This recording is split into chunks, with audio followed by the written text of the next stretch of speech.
Hey everyone, a nerd named Mark here, and you know what that means. You know what this is. It's time for a new season of Super Sentai. This time it is for Boonboomger. Was it Bakuage Sentai Boonboomger? Uh, Listen, I'm not gonna lie to you. I loved KingOhger. KingOhger is probably in my top five for Super Sentai seasons. It's one of the few seasons actually I've watched from start to finish as it aired. I was like a couple episodes behind, but that's it at most.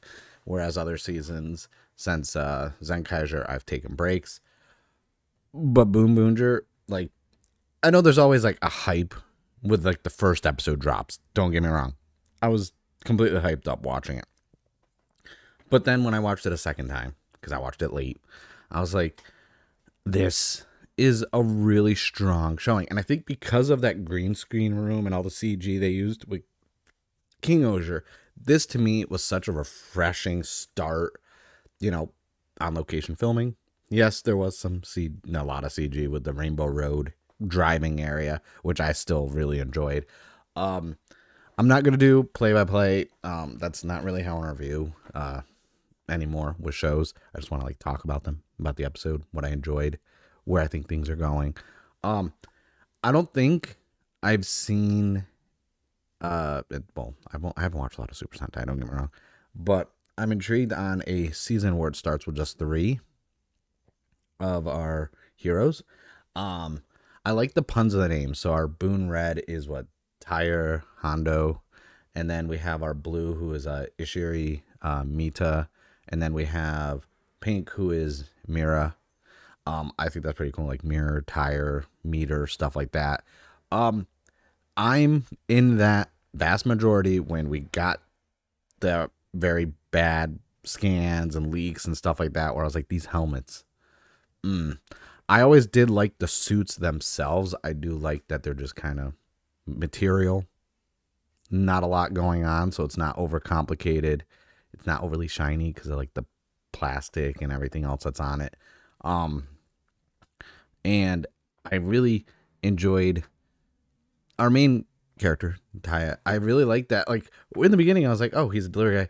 When they said all that, I thought it was gonna be like, oh, he kind of like what they did with Don Brothers, where he's just a delivery person. But it's more like transporter with Jason Statham than anything. And I was like, all right, that's pretty cool. I like that he it's not he'll be a delivery guy for people. Good, like whatever. I also like that we already have established like someone who is already our red, not someone lacking confidence like, you know, previous season. You know, someone who came into the power, this and that. I really like that. So they're already established characters, so we don't have to do that whole or like we'll probably get origin stuff, but we don't need to start off with it. It could be a flashback, a conversation, how it's explained. I like that. That's cool. Um, I like the monster designs of like the what are they? The Hasharians. I really like their design. The minions designs are cool too. I was like, man, you could see this demographic. This is like more lighthearted. It's gonna be fun, adrenaline, action. I like that. The fighting was great, mind you. Like I really enjoyed the fighting. The fighting was, for me, one of my favorite parts of this episode. Besides the car, just the main car itself, because that thing when Taya's driving it, and then he's like, "Oh, we're gonna fly," and he activates his changer, and the hood lifts up, it spins backwards, it changes color, and it just launches itself in there. I thought that was visually appealing, but also pretty cool.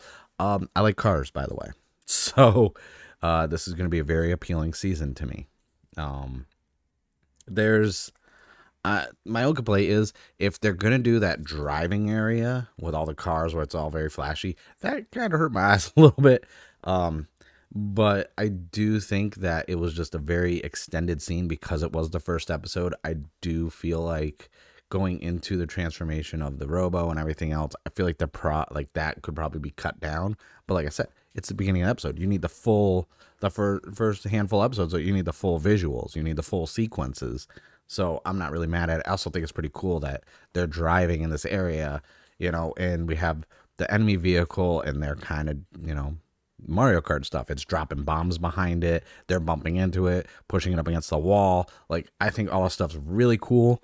I'm intrigued to see what else we get down the road for vehicles and how that's going to work. Like, you see a couple of vehicles, like a good amount of vehicles. So I'm like, all right, are they like auxiliary vehicles that like any one of them could be like, all right, we're going to jump into this one or this other car.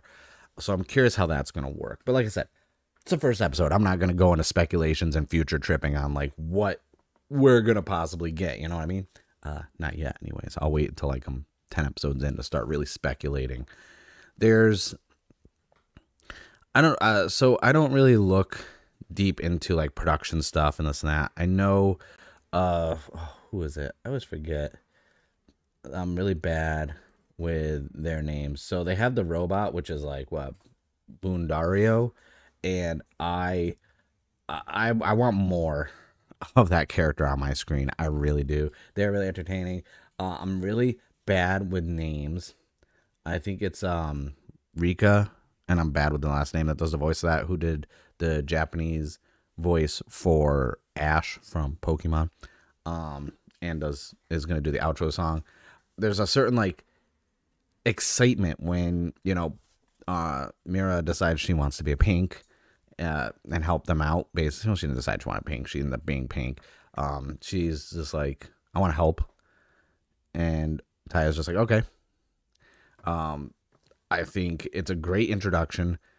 It seemed more like, even because Taya's already like established, that us learning about everything going on in the lore and everything of this world and building is going to be through Mira being explained everything and what she experiences, which I think is a great idea.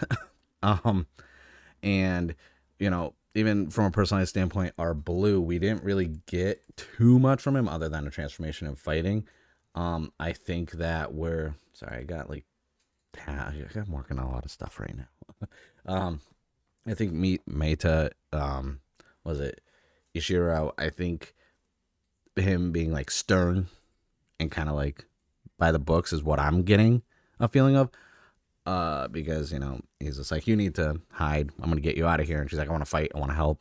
And he's like, all right. And Taya just makes that decision. I do like the little mini roll call they did, especially, you know, because Blue didn't really want to do it.